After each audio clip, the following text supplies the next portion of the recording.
Salam inspiratif, salam semangat Ibu Bapak Guru hebat. Pada kesempatan ini, saya akan berbagi soal yang sedang lagi in dan memang menjadi salah satu cara untuk mencapai tujuan pendidikan nasional, yaitu bahwa tuntutan guru saat ini adalah bagaimana memaknai dan mengimplementasikan eh, pembelajaran yang terpusat pada aktivitas siswa.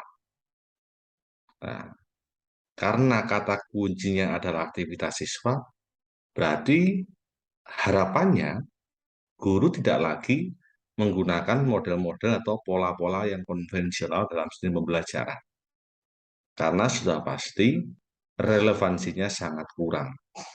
Hal itu menjadi uh, tanda yang harus dipahami oleh semua guru mengingat bahwa saat ini kita sudah masuk di era disrupsi, bahwa ketidakpastian itu bisa muncul kapan saja dan di mana saja. Oleh sebab itu, bahwa perkembangan pengetahuan dan teknologi yang saat ini begitu tidak bisa kita biarkan saja, dan juga kita tidak bisa ketika kita hanya diam tetapi tidak adaptasi, ini akan memberikan dampak.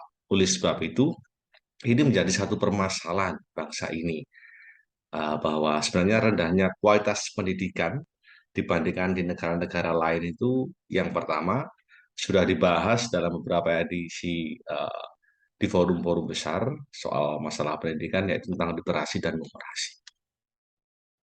Bahwa konsep-konsep pendidikan yang diberikan ini hanya berasumsi dan bertitikkan pada yang namanya aspek pengetahuan. Sedangkan keterampilannya dipertanyakan. Oleh sebab itu nggak heran manakala kita menjumpai terkadang anak-anak ini cepat dalam menguasai konsep-konsep hafalan. Tapi ketika diterapkan dalam problematika atau permasalahan sehari-hari, dikaitkan dengan kejadian-kejadian atau interaksi yang ada di sekeliling kita, mereka akan kesulitan dalam memecahkan permasalahan. Maka salah satu kunci adalah problem solving. Ini yang harus dimiliki. Nah, modal untuk mencapai hal tersebut salah satunya adalah diwujudkannya sebuah pembiasaan, bahwa siswa menjadi aktif dari dirinya sendiri. Siswa tergerak dan termotivasi untuk belajar dengan dirinya sendiri. Oleh sebab itu, penguatan literasi dalam hal pengetahuan umum ini juga harus ditumbuhkan uh, di dalam setiap kegiatan pembelajaran. Dan bahkan itu akan menjadi lebih baik jika sudah menjadi sebuah budaya. Oleh sebab itu, soal paradigma pembelajaran berpusat pada aktivitas siswa tidak cukup hanya dikuasai oleh seorang guru, tetapi ini harus menjadi sebuah gerakan bersama. Siswa juga memahami konsep yang diberikan guru dan orang tua juga memahaminya. Maka eh, ketika iklim ini bisa tercipta dengan baik, saya yakin bahwa pembelajaran itu akan eh, berjalan dan memberikan dampak-dampak yang konstruktif untuk perkembangan pendidikan di Indonesia. Nah, maka peran guru sangat dibutuhkan dan guru perlu memahami bahwa siswa menerima pembelajaran yang berkualitas itu seperti apa.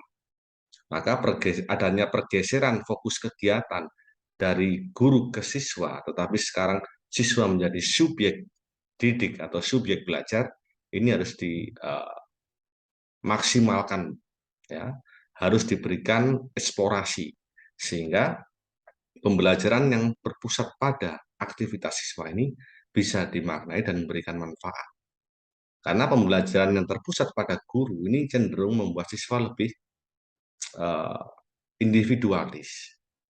Mereka sulit untuk bisa berinteraksi satu sama yang lain. Dan mereka juga kurang memahami dalam hal bagaimana menciptakan ruang kritis. Karena orientasinya bukan pada pemecahan masalah, tetapi lebih kepada bahwa kemampuan itu hanya sebatas pada pengetahuan. Maka ketika itu diterapkan ini akan menjadi masalah besar.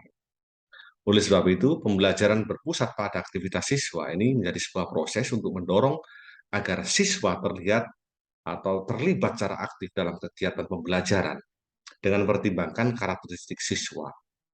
Pembelajaran yang dipusatkan dalam aktivitas siswa ini menjadi dasar dalam perencanaan proses pembelajaran, pelaksanaan pembelajaran, ataupun evaluasi pembelajaran. Nah, dalam hal ini melalui penerapan pembelajaran yang dipusatkan pada aktivitas siswa, memungkinkan siswa untuk bisa belajar secara mandiri, berpartisipasi aktif, terintegrasi satu dengan yang lain dalam setiap kegiatan aktivitas mereka.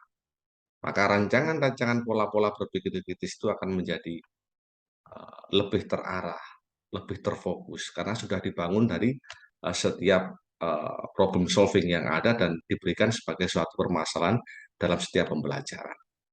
Nah, oleh sebab itu, pelaksanaan pembelajaran yang dipusatkan pada aktivitas siswa ini perlu disesuaikan dengan keragaman atau aktivitas siswa.